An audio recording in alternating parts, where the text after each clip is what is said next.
Gangisa kalungsunga ahung bata Thamong ta malam zonin kagen theina kipanan apa pathulun na ka kumul so zogin pathulun na kathulai zin lungdan mithin ai tupzi nitin in kahe thim di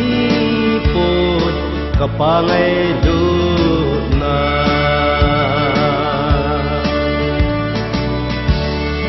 thunun na sang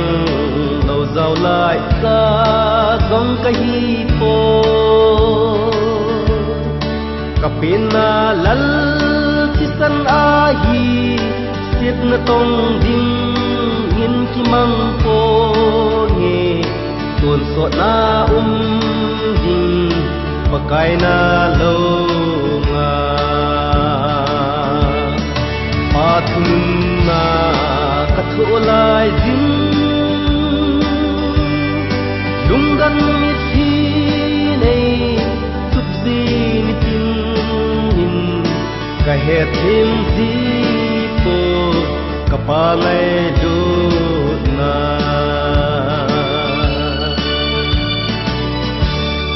keima dinga kahin lai sen kamong thei po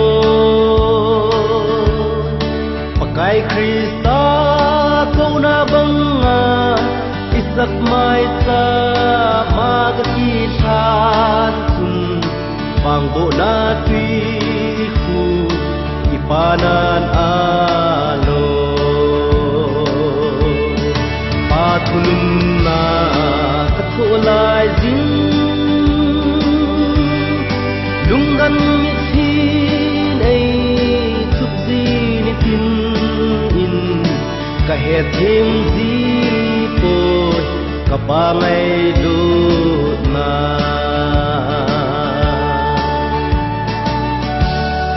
mansol kopi ahin mun le gam kanei po pakai krista atai tom na po in khopa lam masita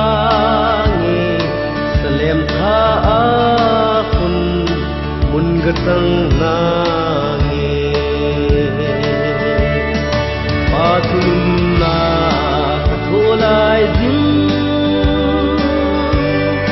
lungdan mithin ai tupzi nitin in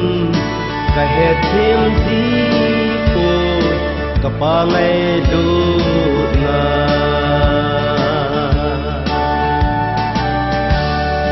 nanga kahi nei sumil hi in leng jisu nahinda nin nahin sa in damlai gam thi ma ka jin sung in ka phei pung son zo sen thu hi hen pathun na kathulai zin